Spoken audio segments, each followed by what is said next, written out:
लोकसभा में बुधवार को विभिन्न विपक्षी दलों के सदस्यों के कड़े विरोध के बीच वक्फ बिल 2025 को पारित कर दिया। इस बिल के पक्ष में 288 सांसदों ने वोट किया, जबकि बिल के विरोध में 232 वोट पड़े। विपक्ष के सांसदों ने चर्चा के दौरान बिल के खिलाफ 100 से ज्यादा संशोधन प्रस्ताव दिए, लेकिन वोटिंग के दौरान विपक्ष के सभी संशोधन गिर गए।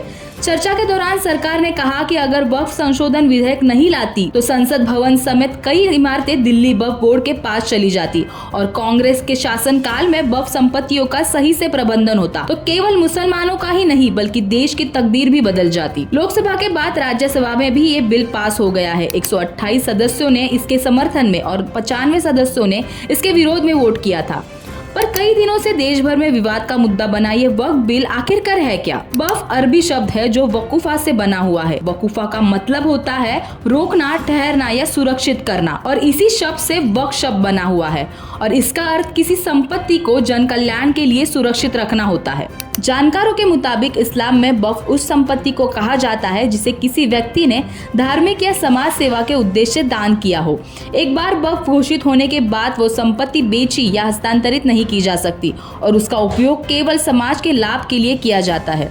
साल 1913 में वक्फ बोर्ड को औपचारिक रूप से ब्रिटिश सरकार ने शुरू किया था और बाद में साल 1923 में वक्फ एक्ट बनाया गया जिसने इसे कानूनी आधार दिया। हालांकि ये तब सिर्फ व्यक्तिगत स्तर पर था, जहां लोग गरीबों की मदद, शिक्षा या धार्मिक कामों के लिए अपनी संपत्ति दान करते थे। आजादी के बाद पहली बार 1954 में वक्फ अधिनियम संसद में पारित कर दिया गया था। साल 1995 में इसे एक नए वक्फ अधिनियम से बदला गया जिसने वक्फ बोर्ड को और ज्यादा शक्ति दी। ताकत बढ़ने के साथ अतिक्रमण और वक्फ संपत्तियों के अवैध पट्टे और बिक्री की शिकायतें भी बढ़ गई। साल 2013 में अधिनियम में संशोधन किया गया जिससे वक्फ बोर्ड को मुस्लिम दान के नाम पर संपत्तियों का दावा करने के लिए असीमित अधिकार दिए। साथ ही संपत्तियों की बिक्री को भी असंभव बना दिया। भारत में करीबन 8.7 लाख वक्फ संपत्तियां है जो 9.4 लाख एकड़ भूमि पर फैली हुई है, जिससे ये देश का तीसरा सबसे बड़ा जमीनी मालिक बनता है। वक्फ संपत्तियों का प्रबंधन वक्फ बोर्ड द्वारा किया जाता है। ये बोर्ड राज्य और केंद्रीय स्तर पर होते हैं। भारतीय वक्फ बोर्ड 1995 के वक्फ अधिनियम के तहत काम करता है और देश भर में अब तक 30 वक्फ बोर्ड काम कर रहे हैं। इन बोर्डों का कार्य वक्फ संपत्तियों का रखरखाव, आय का प्रबंधन और उनका सही उपयोग सुनिश्चित करना होता है। वक्फ बोर्ड मस्जिदों, दरगाहों, अस्पतालों, स्कूलों और अन्य धार्मिक सामाजिक संस्थाओं की मदद करते हैं। पर केंद्र सरकार को वक्फ संपत्तियों पर अतिक्रमण, अवैध बिक्री और कुप्रबंधन की बड़ी संख्या में शिकायतें मिली है।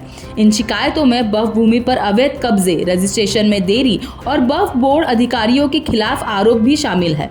इसके अलावा वक्फ संपत्तियों के रिकॉर्ड का डिजिटलीकरण भी धीमा रहा है, जिससे पारदर्शिता में कमी आई है। वक्फ से जुड़ी कई विवादित घटनाएं भी सामने आई है, जैसे कि तमिलनाडु के एक गांव का मामला, जहां वक्फ बोर्ड ने गांव की पूरी जमीन अपनी संपत्ति बता दी। इसी तरह बेंगलुरु के ईदगाह मैदान और सूरत नगर निगम भवन के वक्फ संपत्ति बनने को लेकर भी विवाद हुए हैं। इसी के चलते नए वक्फ बिल को पारित कर दिया गया है।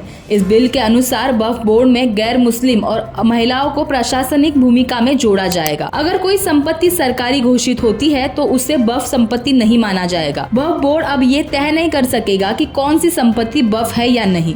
संपत्तियों की पंजीकरण प्रक्रिया को पारदर्शी और सरल बनाया जाएगा। केंद्र सरकार वक्फ बोर्ड के वित्तीय लेन देन की निगरानी कर सकेगी, पर वक्फ बिल पर विवाद अभी भी जारी है। एक तरफ जहां सरकार इसे पारदर्शिता और कानूनी सुधार का कदम बता रहा है, वहीं विपक्ष इसे मुस्लिम अधिकारों पर हमला मान रहा है। तो क्या ये नया वक्फ बिल सही है या सच में मुस्लिम अधिकारों पर हमला है? आपको क्या लगता है? कमेंट कर जरूर बताएं और ऐसी ही खबरों के लिए जुड़े रहिए MB लाइव के साथ।